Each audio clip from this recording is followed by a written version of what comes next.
Hi, Charlotte. Hey, Sally. How are you? Good. How are you? I am also good. I love that we're recording this and we're both showing up as Ray's Heck. What the heck? What the Oh, I heck is this?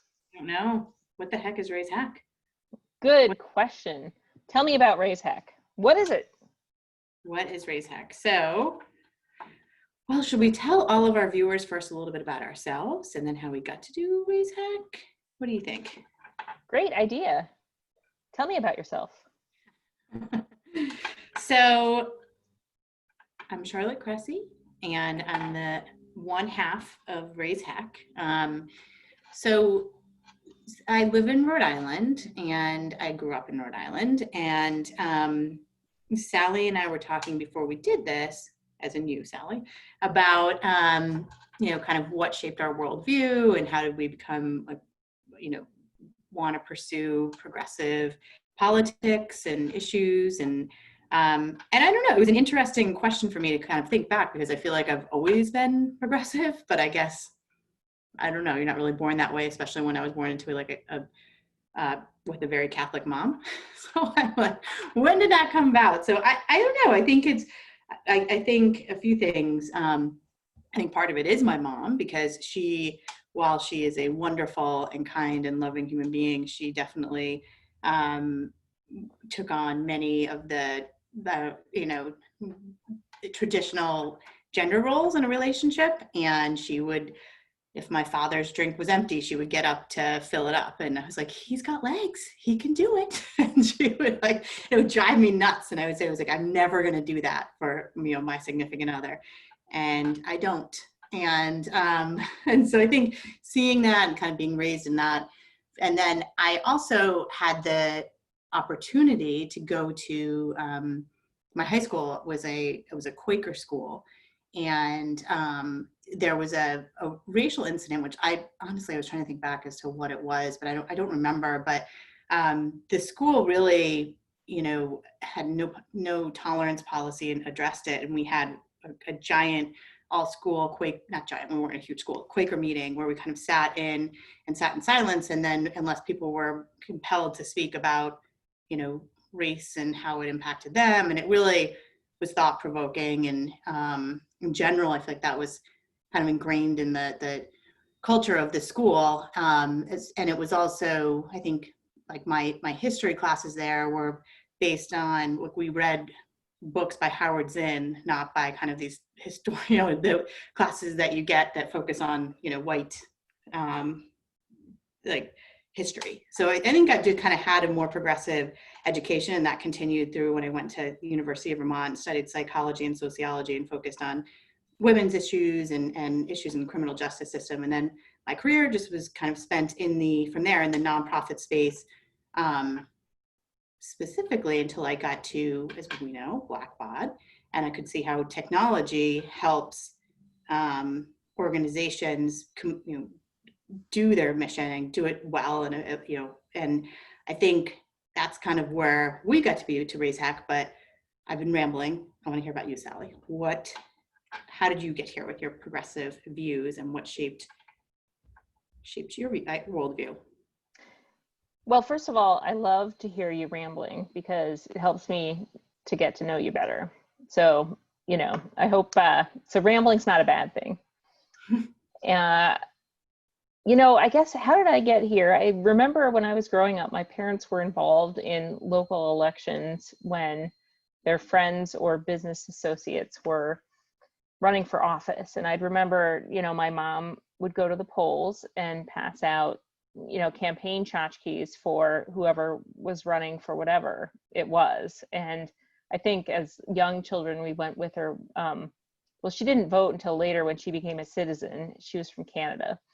But I do remember her volunteering for these candidates. And it's funny, I grew up in southwestern Ohio, and this was around the time when everyone who had previously been a Democrat was switching to the Republican Party because it was becoming harder and harder to get elected in southwestern Ohio as a Democrat. We were from Butler County. That's where I grew up. And that is the county that John Boehner represented for a long time. It's just north of Cincinnati and south of Dayton. So my parents were involved in elections, you know, and I think like I was obviously influenced by them, you know, and their backgrounds. And I think like when I learned about, you know, inequality as a child, you know how kids are, they're like, that's not fair. I remember having this feeling, you know, that like some people can't live in this country and support their families. And that is just not fair. And, you know, I just sort of live my life kind of like that, thinking, you know, we need to make things more fair. Um, Also, I need to go take my cornbread out of the oven, so I'm going to pause the recording and I'll be right back.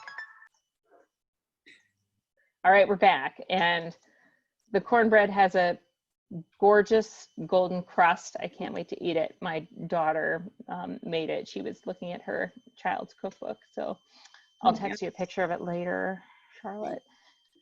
All right, so anyway, I think, you know, then I just kind of like lived in this, I don't know if I would call it a bubble exactly, but then when I went to college and, you know, decided that I was going to be brave and come out and admit that to myself and the world that I was a lesbian, like I sort of was plunged into this world of, you know, progressive politics, whether I wanted to be or not. And I learned a lot then, because I think in that kind of situation, I was forced to confront, I guess, my privilege and other kinds of inequality, you know, racial and economic and, you know, ability and just everything under the sun, in addition to LGBTQ issues, by virtue of that. And I feel like I would have maybe gotten there eventually, but maybe not as quickly as sort of that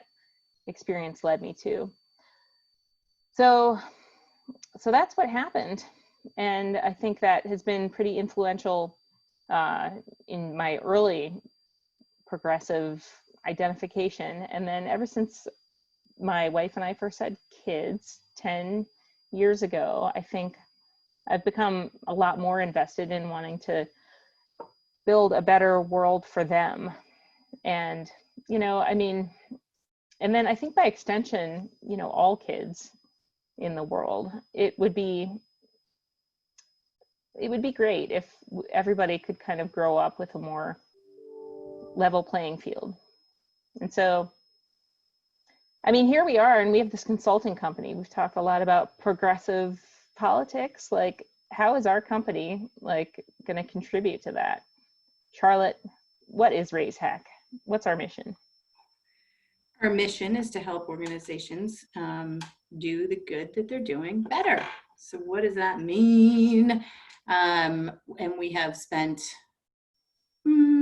close to a year trying to define exactly what that means. I think we know in our head what that means, but it is, you know, we're not brand experts, so it's a little bit tough to kind of drill it down. But I think that what we've seen through our years, either being at a software company or working at other in our previous experience, is that, you know, organizations a lot of times have the right, the most amazing mission and goals, and you know, to try and achieve good in the world.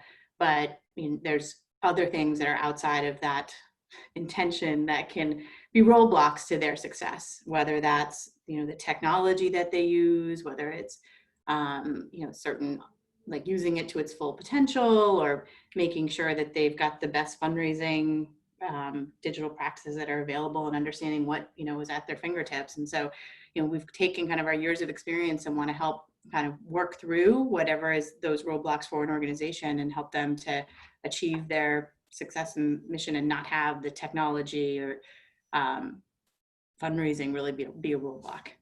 But maybe Sally, if I say it better than I did, if you have something else to add.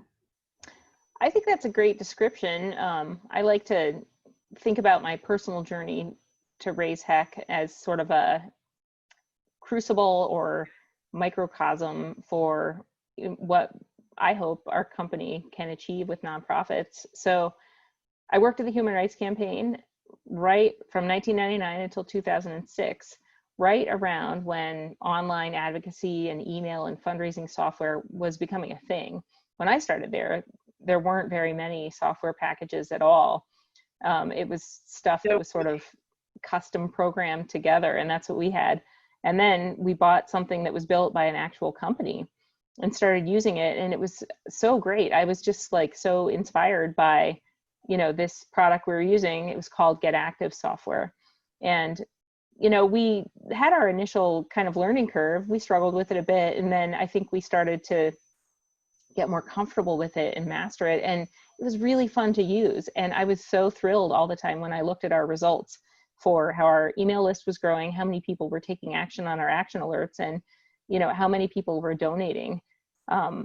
We had a petition that had over 1 million signatures, and those were people that became active in the fight for LGBTQ equal rights and for marriage equality. And that was really exciting to me. And so I think, for Raise Heck now, 20 and some years later, I want to help organizations find the software that they want to use that gives them that same feeling. They love using it, it gets great results, and it's fun to use. And, a lot of times you and I have talked to some nonprofits that are frustrated with what they have, and it might be good, and they just don't know how to use it. So we can help them use it better. And sometimes they're using something that they don't think is meeting their needs yet. And I think we can talk to them and figure out, what's their setup like, what's their infrastructure, and help them find the thing that's right for them. There's so much good software that's out kind of in the world and in the marketplace, way more than, in 1999. And so there's so much choice, and, we can help organizations find the thing that fits for them and gives them that joy that we want them to experience when they're using it to achieve their missions. So, we want them to achieve their missions because that's the only kind of organization that we work with. Right. Is a good one. So if you're evil, don't knock on our door. Nope. All right. So that's what we are. Raise Heck. All right. So we want to hear from you. Drop us a comment if you're watching this on any of our social channels, and make sure you subscribe and smash that thumbs up button. Sorry, this is what my kids, when they're watching their YouTube videos, all the YouTubers out there like end with something like that. I'm like, what is this stuff? I know. We'll have millions of followers soon. You guys. I know. Millions of followers. Maybe even tens to start with. That would be great. All right. All right. Talk to you soon. Bye.